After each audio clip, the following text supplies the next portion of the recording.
পুনৰবাৰ ধুবুৰীত বাতৰি সংগ্ৰহ কৰিবলৈ যোৱা সাংবাদিকক আক্ৰমণ কিয় হৈছে ধুবুৰীৰ সাংবাদিক নিৰাপত্তাহীন সামাজিক মাধ্যমত মহিলাৰ ফটো ভাইৰেল কৰা মহম্মদ আব্দুল নাছিৰ আল ফাৰুকৰ আক্ৰমণত আহত ধুবুৰীৰ এগৰাকী সাংবাদিক ধুবুৰী ৭ নং ৱাৰ্ডত হুলস্থুলীয়া পৰিৱেশ মহিলাৰ ফটো সামাজিক মাধ্যমত দি মহিলাৰ অশ্লীল ভিডিঅ' কৰাৰ অভিযোগত মহম্মদ আব্দুল নাছিৰ আল ফাৰুকৰ বিৰুদ্ধে ওলাই আহে স্থানীয় মহিলাসকল এই খবৰ পাই স্থানীয় সাংবাদিকসকল ঘটনাস্থলীত উপস্থিত হৈ দৃশ্য গ্ৰহণ কৰি থকাৰ সময়তে মহম্মদ আব্দুল নাছিৰ আল ফাৰুকে ঘৰৰ ওপৰৰ পৰা ইটা দলিয়াই এজন সাংবাদিকক আহত কৰে এই ঘটনাত তাপস চৰকাৰ নামৰ এগৰাকী সাংবাদিক গুৰুতৰভাৱে আহত হৈছে সাংবাদিকসকলক প্ৰাণে মৰাৰো ভাবুকি প্ৰদান কৰে মহম্মদ আব্দুল নাছিৰ আল ফাৰুক নামৰ ব্যক্তিজনে ইপিনে এই ঘটনাৰ পাছতে তাপস চৰকাৰে ধুবুৰী সদৰ থানাত এখন এজাহাৰ দাখিল কৰিছে বুলি জানিব পৰা গৈছে উল্লেখ্য যে এই ব্যক্তিজনে দীৰ্ঘদিনৰ পৰা সামাজিক মাধ্যমত তথ্যবিহীনভাৱে ধুবুৰী জিলাৰ আয়ুক্ত আৰক্ষী অধীক্ষক এছিএছ বিষয়া ধুবুৰীৰ কেইবাজনো প্ৰতিষ্ঠিত ব্যৱসায়ী সমাজসেৱকৰ লগতে বহু সাংবাদিকৰ বিৰুদ্ধে ভিত্তিহীন অভিযোগ তুলি প্ৰচাৰ কৰে আৰু ব্লেকমেইলিং কৰাৰ অভিযোগো আছে তাৰোপৰি স্থানীয় মহিলাৰ লগতে শাৰীৰিকভাৱে অক্ষম এজন যুৱককো দীৰ্ঘদিনৰ পৰা মানসিক আৰু শাৰীৰিকভাৱে অত্যাচাৰ চলোৱাৰ অভিযোগ আছে ধুবুৰী সদৰ থানাত আহত সাংবাদিকগৰাকীৰ লগতে ভুক্তভোগী মহিলায়ো এজাহাৰ দাখিল কৰে ব্যক্তিগৰাকীৰ বিৰুদ্ধে গৌৰীপুৰৰ পৰা Shahabuddin Molla report PI news মই ৭ নং ৱাৰ্ডৰ ৱাৰ্ড মেম্বাৰ হয় কি হৈছে ৱাৰ্ডৰ মানুহ মোৰ ঘৰৰ মোৰ নেইবাৰ হয় মহম্মদ আব্দুল নাছিৰ আল ফাৰুক তেখেতে নিজকে ফ্ৰীডম ফাইটাৰৰ ফেমিলিৰ পৰা বিলং কৰা বুলি কয় তেখেত মহম্মদ আব্দুল ৰছিদ আল ফাৰুক লেজেণ্ডাৰী ফ্ৰীডম ফাইটাৰৰ গ্ৰেণ্ডছন বুলি নিজকে পৰিচয় দিয়ে ভাল কথা তেখেতে সামাজিক মাধ্যমত বহুত কিবা কিবি লিখি থাকে চবৰে এগেইনষ্টত লিখিয়ে থাকে সামাজিক মাধ্যমত লিখি থাকে আজি এইটো চৰম পৰ্যায়ত আহি গৈছে ছাৰ আজি চৰম পৰ্যায়ত আহি গৈছে আজি আমি ছোৱালী মানুহৰ এগেইনষ্টত লিখি আছে ছাৰ আমাৰ বস্তিত কোনো মানুহ আমাৰ ৱাৰ্ডত থাকিব নোৱাৰা হৈছে এই মানুহজনৰ উৎপাতত সবকে গালি খপনি দি থাকে সবকে sir drugs peddler drugs addicted এইবোৰ কথা কয় ছোৱালী মানুহক স্লেং লেংগুৱেজ দি গালি পাৰে আমি বাটত থিয় হ'ব নোৱাৰো ছাৰ লাষ্ট টাইম আমাৰ নেইবাৰ মোৰ কাজিন ব্ৰাদাৰ হয় ৰোশন জামিৰ আল ফাৰুক তাৰো নিজৰ ভায়েক হয় তাৰ ৱাইফৰ ভিডিঅ' কৰিছে ছাৰ তাৰ ৱাইফৰ ভিডিঅ' বাথৰুমত গৈ আছে ভিডিঅ' কৰিছে আজি ছাৰ মই নিজে হেৰি কৰিছোঁ ছানডে আছিলে মই কাপোৰ ধুই পেলাই মই নিজৰ কাপোৰ শুকাবৰ কাৰণে ওপৰত গৈছোঁ ই নিজৰ বাথৰুমৰ পৰা টয়লেট মানে লেট্ৰিনৰ পৰা এনেকৈ লেট্ৰিনৰ দৰ্জা নাই পৰ্দা এটা আছে স্ক্ৰীণটো নাই সেই তাৰ ফাঁকেদি মোৰ ভিডিঅ' বনাই আছিলে ছাৰ তেতিয়া এনেকৈ সেইদিনাও ভিডিঅ' বনাইছে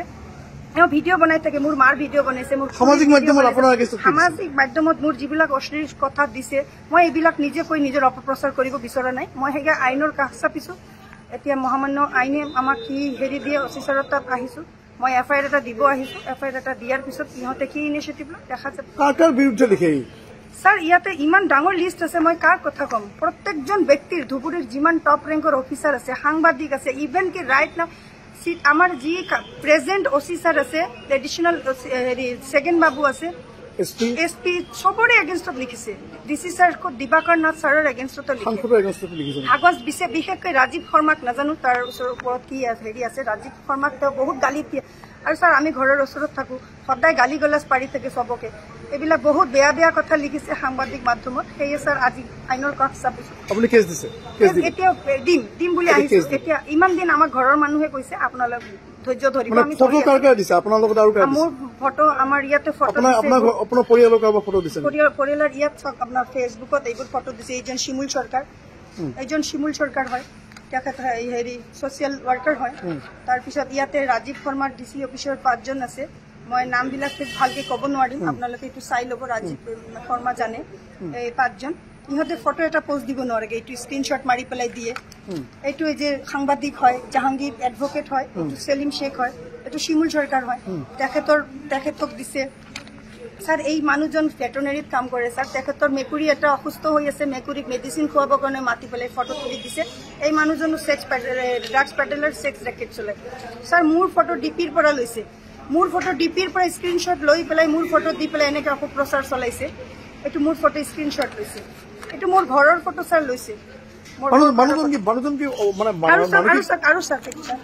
এই যে এইটো মোৰ সৰু চিষ্টাৰ হয় এইটো মোৰ ঘৰৰ এইটো মোৰ সৰু চিষ্টাৰ হয় এই চিষ্টাৰজনীৰ ফটো তুলি পেলাই অপপ্ৰচাৰ চলাইছে মানুহজন কিবা মানসিকভাৱে বিকাৰগ্ৰস্ত নেকি এইটোতো আমি কেনেকে ক'ম মানসিকভাৱে যদি বিকাৰগ্ৰস্ত হল হয় তেনেহ'লেতো ইমানবোৰ কথা লিখিব নোৱাৰিলে হয় ইহঁতে খুব ধুনীয়াকৈ লিখে ধুবুৰীৰ আমি অৱগত কৰিছো চবকে আমি ভাবিছো যে নহয় এজন চিনিয়ৰ চিটিজেন মানুহ আমি ঘৰুৱাভাৱে বহি ইহঁতৰ ঘৰৰ মানুহো কৈছো তাহাঁতৰ মানুহকেইটা চব বাহিৰত আছে আহিব আহি পেলাই বহি আমি এটা বহি মীমাংসা এটা কৰিম বুলি ভাবিছো ৰিচুৱেল এটা কিন্তু ছাৰ সদায় আমাক এনেকে ওপৰৰ পৰা এনেকে যাতা অশ্লীল ভাষাৰে দলীয়া গালাগালি কৰি থাকে ভিডিঅ' কৰি থাকে পংগু ল'ৰা এজনক মাৰপিট কৰাৰ অভিযোগ হয় নাজানো ছাৰ এই পংগু ল'ৰাজন ছাৰ আমাৰো এইটো আমাৰ নেইবাৰ হয় সেই ল'ৰাজন পঢ়ি পেলাই ভৰি ভাঙিছে ছাৰ মই নিজে তাৰ ট্ৰিটমেণ্ট কৰাইছো ছাৰ ট্ৰিটমেণ্ট কৰাই পেলাই সেই ল'ৰাজনক আজি আমিয়ে চাই আছো মই গৈছো ছাৰ গুৱাহাটীত তাৰ অপাৰেশ্যনলৈকে এতিয়া ময়ে বোলে তাক ড্ৰাগছ দিওঁ বুলি ছাৰ তো আমি যদি ড্ৰাগছ পেডেলাৰ হওঁ আমি যদি ছেক্স ৰেকেট চলাওঁ তেনেহ'লে ইমান দিনতে ধৰিব লাগিছিলে তো ছাৰ আমি আপোনালোক হেৰি কৰোঁ আপোনালোকে জনাওক যদি এইবিলাক হয় তদন্ত কৰি চাওক যদি তেখেতে যদি মানসিকভাৱে আক্ৰান্ত হৈ আছে ঘৰৰ মানুহ তাৰ ইনিচিয়েটিভ ভিত্তিহীন ছাৰ যিমানবোৰ ফেচবুকত লিখিছে এটা কথাৰো কোনো যুক্তি নাই যুক্তি নথকাৰ কাৰণে মানুহে ইমান দিন একো কৰা নাই কিন্তু ছাৰ মইতো ছোৱালী মানুহ ছাৰ মোৰ নিজৰ এটা চেল্ফ ৰেচপেক্ট চবে পাগল বুলি কয় চবে পাগল বুলিয়ে কয় সন্মান নকৰে কিন্তু মই ছাৰ বহুত সন্মান কৰিছো ইমান দিন মোৰ পৰা ছাৰ বেলেগৰ বহুত ডকুমেণ্ট বিচাৰি থাকে ইয়াৰ ডকুমেণ্ট তাৰ ডকুমেণ্ট মই কেনেকে দিম ছাৰ মানুহৰ প্ৰাইভেট বস্তু মই নিদিয়াৰ কাৰণে মই চুৰত ভাত খাওঁ সেইটোৰ কাৰণে মোৰ ওপৰত এই অত্যাচাৰ ব্লেকমেইলিং ছাৰ ব্লেকমেইলিং চবকে ব্লেকমেইলিং কৰে ব্লেকমেইলিং কৰি পেলাই টকা উঠাই পেলাই তাক দিব লাগে আজি আমুলৰ ডিষ্ট্ৰিবিউটৰ ইছুফ আলীৰ এগেইনষ্টতো লিখিছে তাৰমানে আমুলৰ ডিষ্ট্ৰিবিউটৰ ইছুফ আলী অসমৰ চাউণ্ড ৰিচ পাৰ্চন হয় তেখেতে তেনেহ'লে ভয়তে পইচা দিব আমি ইউনিক ডায়েগনষ্টিক চেণ্টাৰৰ আমি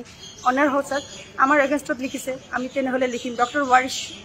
ছাৰৰ এগেইনষ্টত লিখিছে তেখেতৰ ফেক চাৰ্টিফিকেট হয় তেখেতৰ ৰেডিঅ'লজি ফেক হয় তাৰমানে আমি মাতি পেলাই তেখেতক পইচা দিম এইটোৰ কাৰণে হয়তো কৰে আৰু হয়ও ছাৰ এইটো প্ৰুভো আছে চবেই যে তাক পইচা দিয়ে চব মাফিয়াৰ পৰা এওঁ পইচা লয় ছাৰ ৰয়েলটি লয় সেইটো অৱগত আৰু কাৰো ওচৰত নাই আপোনালোকে ভালকে চালি জাৰি চাওক যদি আইনত তেওঁ যদি দোষী হয় তাক শাস্তি দিয়ক আৰু যদি আমি হওঁ তেনেহ'লে আমাৰো শাস্তি দিব লাগে এইটো আইনৰ ওচৰত আমাৰ প্ৰাৰ্থনা